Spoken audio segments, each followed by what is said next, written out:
Hi, I'm Irving. You have just entered Cartertopia. Last time we saw Wonder Woman, she had found her way into Andros' ship and was looking for the communications console, but she set off some kind of an alarm that looks like it's about to burst her eardrums. How is she going to get out of this?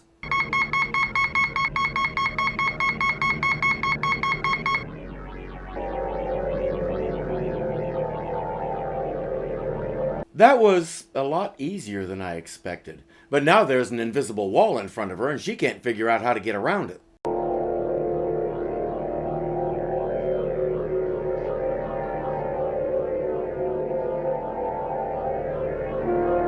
And now there's one at the other end of the hallway too. She's trapped. Once again, she whistles Andros' little ditty and it opens everything up. It works even without the medallion because shut up. She sits down at the console and fiddles with it until something happens. Please, if you hear me, wherever you are, Andros has been captured by the Nazis, and he needs whatever strength and powers that you can give him. Naturally, that had no effect at all on Madame Burnamup. We cannot leave him without hope as you would wish it. Then leave him the spacecraft. If he can gain his freedom, and if his humans are civilized enough to help him, why then he's proved his point. Otherwise, Let him die? Andros chose the test. I call a vote. If it's really Andros' mission and he's the one to decide, then why are they letting her get away with this? They go around and each member does something mysterious with their medallion. In the end, Neanderthal Throwback apparently votes with them. He is truly Andros' champion in the council. It's now 2 weeks since Andros' abduction, and we have to assume they got away and got him back to Germany. British intelligence has a line on where they're probably holding him, so Steve volunteers to go get him out. Off to Castle Markheim. It's actually Schloss Markheim since it's in Germany, but Castle is easier to say. While Andros studies his quarters and Steve gets help from British intel to sneak into Germany and Wonder Woman wings her way across the Atlantic to rescue Steve, we had almost 5 minutes covering all that and it was all meaningless. The Nazis are trying to figure out Andros' dingfod. You have no idea of how this mechanism works? Only that it connects to some power source, sir. I trust Dr. Grapner will soon tell us more. We will begin analysis at once. Question. This Andros will cooperate? I think I can persuade him. That Swedish accent coming out of that Nazi uniform is just weird. And if you cannot, I have experts who can. If the council just wanted to incinerate Earthlings like that one, I might not object so much. Dr. Andros, welcome to Markheim. May I introduce Colonel General Heinrich von Dreiberg. Herr Dr. Andros. No doctor, please. Just Andros. I'm Professor Grabner of the Ministry of Science. And you, Dr. Andros, you claim to be an alien from outer space. They don't listen very well. He said to stop calling him doctor. But this guy radiates arrogance, so he's not likely to show respect to anybody that he doesn't think he has to. I am precisely what I claim to be. But you are involved in atom research, yes? No, we completed our atomic research long ago. Now our children learn atomic and subatomic physics in primary school, much as your children learn primitive fire making. They head off to woo him with a nice dinner and even hook him up with a pair of fairly attractive women. As if he's gonna care. If he wasn't drooling over Wonder Woman, then he really isn't interested in our females. Still, seduction was part of the standard Nazi playbook, so they have to try. We are convinced he is a key scientist in the Allied scientific establishment, but like many scientists, he is naive. I think I can persuade him to join our cause. Bjornsson was there when Andros demonstrated his otherworldly abilities, and he still thinks Andros is just another American scientist. If the Americans had developed weapons that can control the weather, does he think the war would still be going on? Later that night, one of the women comes to Andros' room to try and loosen his tongue. Why do you let yourself be used like this? A charming object sent off to seduce a stranger. Love isn't a commodity. It's at least a gift, at best a sharing. This isn't exactly what she expected, and now he's really going to mess with her head. Do you remember when you were a little girl? The ocean sunrises over Westermund. And the golden dreams of a night come riding. How did you know? And the girl who knew she was beautiful.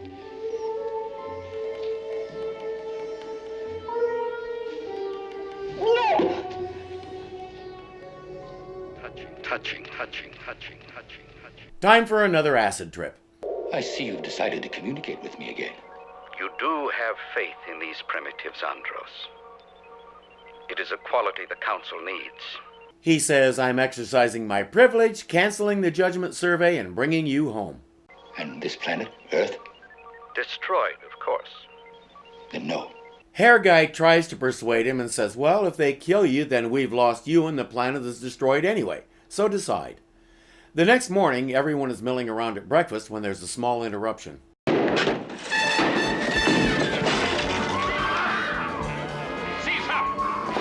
Okay, maybe not so small. She tries to get Andros to come with her, but he refuses. He's still studying the Nazis. How did he know to do that? And maybe Wonder Woman should start securing it with something stronger than Velcro. Bjornsson thinks Wonder Woman is the result of some scientific experiment, probably by Andros. This is presumably the smartest guy in the room. No wonder they lost. He's arranged to leave them alone together and listen in to see what they reveal. How you can be friendly with the Nazis when they've seized you and taken you prisoner? So did the Americans. Yes, but that was different. For temporary security. Americans don't make arbitrary arrests or use concentration camps. I think you'd better explain that to the Americans of Japanese descent. Ouch! She's not making a very good case. Well, I am a prisoner. And thanks to you, they have my belt and my lasso. So I am as helpless as you. Or else you'd be trying to tear this castle to pieces. Yes. Who would be waging warfare then? She'd be tearing it apart to get out because she's a prisoner. I thought we already established that, but it looks like Andros forgot. Earth's judge, folks. Meanwhile, Steve and his guide from British intelligence, a Welshman named Mallory, he made a big deal about being Welsh, that's the only reason I mention it, have arrived at the castle. They have authentic papers taken from real officers who happen to be away on a Russian vacation at the moment. But your case is slightly different, Lieutenant Felser. In what way? Your papers indicate you have recently served an Eastern Front, von Paulus's command. Yes, so? As it happens, we have another man just back from the Eastern Front, Lieutenant Berghoff. Also served under von Paulus, also in headquarters. He says you must have known each other. Steve says could be, let me meet him. Mallory, the senior officer, says if we take the time to indulge your social life, we'll all find ourselves on the Russian front, so forget it. Get moving. I'm only asking for a few simple explanations. We realize, of course, that these devices are connected to your American atom research. Nonsense. He really is an idiot. How would research into an atomic bomb produce things like those? He asks Andros if the Americans have an atom bomb yet. Andros tries one more time to explain. We know other planets where atomic explosives were discovered, leading to war and destruction that the planets did not survive. Now Earth is entering the atomic age. And if you do not outgrow your emotional primitivism, you will destroy yourselves and others. Destroy others? How? At the rate we're going, we'll destroy ourselves long before we reach far enough to discover anybody else, so just leave us alone and we'll solve the problem for you. Outside, there's trouble brewing. Where's Felser? Oh, sorry, Herr Hauptmann. I'm Lieutenant Berghoff. Felser and I were pretty close on the Eastern Front. Ah, Berghoff. Too bad. You just missed him. He just went through a few minutes ago. Well, then perhaps I can see him when he comes out. You see, he still has a uniform of mine that he borrowed, and I'd like to get it back. But you cannot be more than 5'9", 5'10". Felser's at least 6'2", 6'3". Jürgen Felser? Impossible. He and I are exactly the same height. Whoever he is, that man is an imposter. Somebody didn't look at those papers closely enough. Steve's cover is now blown, and so is Mallory's because he's with him, and they don't know it. Disarm them. Now they do. The Nazis bring in Andros and Wonder Woman. Bjornsson starts questioning Andros. We know you are a key scientist in the American atom program. We have been patient. Those colorful stories of alien space. But now facts. I told you. You told us charming fairy tales. The Third Reich is at war. We need weapons, atomic weapons. Andros says no. I have the top American female agent, the head of an American intelligence operation, And the leading British spy in the Third Reich. I have them, and you will see them die. Andros still doesn't grasp why Bjornsson won't believe he's an alien. Again, he's been studying humanity for how long? Maybe he should have taken notes. Bjornsson puts Steve and Mallory in a cell and takes Wonder Woman and Andros to the lab. The professor has been studying their devices, as Bjornsson calls them. These artifacts. They're gifts. But what do they do? How do they function? I want detailed technical data. There are none. You're being stubborn. It's too bad Wonder Woman isn't better at lying, because she could spin most any kind of gibberish tale for this guy and he'd be mesmerized. Let us start with your device, Dr. Andros. You will explain it. Even if I were willing, it would be impossible. You don't have the scientific knowledge. It's not a machine. It's part of my mind. Perhaps part of my soul. That is mystic nonsense, and I want facts. Again, Andros says no. What he's basically telling them is, if I explained it to you, your head would explode. Maybe that's what he should do. If you refuse to cooperate. You'll use force on me? No. Oh, no. On her. Well, you watch. That's what it took for the whole thing to finally click in Andros's mind. He tells Wonder Woman, I'm convinced. I'm a threat to you, yet you, Steve, Mallory, you risked your lives for me. But these people are just evil. The Allies do have human virtues that are worth saving. These guys, not so much. I do not need a lecture on ethics. Nor would you understand it.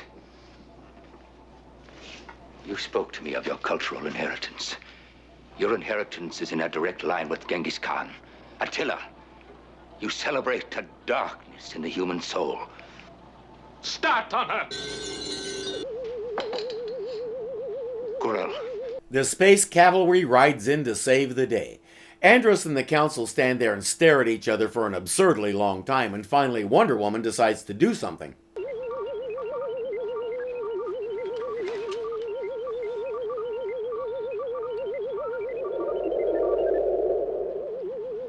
Andros!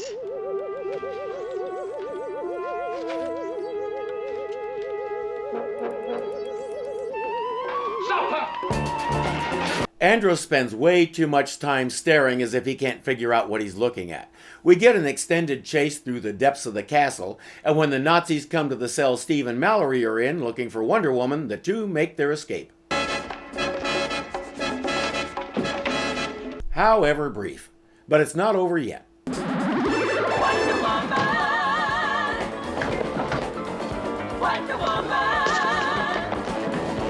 It was nice of those guys to stand in a solid formation so she could push them all at once. Saves time and effort. What doesn't save time and effort is the way she just pushes them over instead of knocking them unconscious.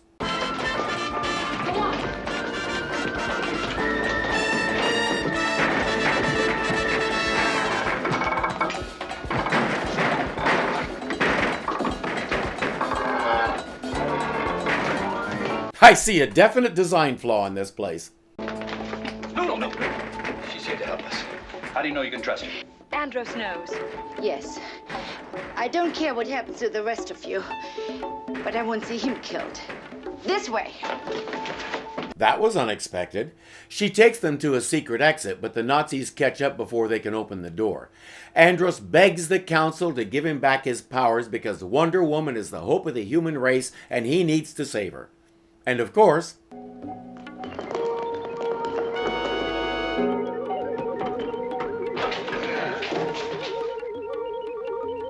A few days later, Andros is preparing to leave, and he and Wonder Woman are saying goodbye. He says, "I want to vote in the council." 50 of your years, Princess. I'm empowered to grant you that 50 years. That's 1992, the Clinton years. Yeah, things were pretty quiet around that time, so obviously the aliens care more about war than they do about oral copulation. I just hope they don't look at us now. What's the Alien Council word for WTF? Come with me. Into space? Yes, to the real world, to a planet of water and a civilization of dolphins. She can't breathe underwater, Andros. Or a planet of gardens where you can meet plant intelligences. A planet where the gravity allows you to fly. Oh, there are thousands of worlds, and you can see them. You can even taste them if you wish. Now he's just getting weird. Then spend some time with me. You knew there was a catch. I can't. Andros, I'm pledged as well. To my Earth. Humanity and my destiny. Of course. Well, it's only 50 years. By that time, you and Steve will have 6 grown kids. Steve will be in a nursing home and we'll be free to pursue whatever. And since she doesn't age like we do, she'll still be young and hot. What he'll look like remains to be seen, but he already seems a little old for her. This was a really good story, kind of a cliche plot, but well executed. I have to admit I didn't care for Andros. He seemed really thick, almost oblivious to things that were right in front of him. If he wanted to talk to all the world's leaders, a remote field outside Washington, D.C. wasn't the place to start.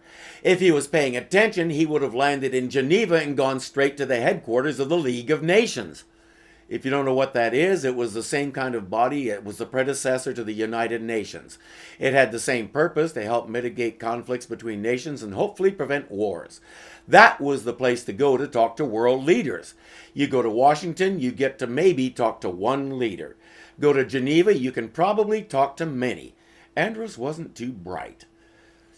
I've already said what I'm going to about that civilized council. Let's talk about performances. The prize from me goes to Scott Hylands as Paul Bjornsson. I absolutely hated that guy. I wanted to reach down his esophagus, rip his stomach out, then make him eat it again. He was as convincing as I've ever seen. Heck, he even convinced Andros. I'm Irving, and you are now exiting Cartertopia.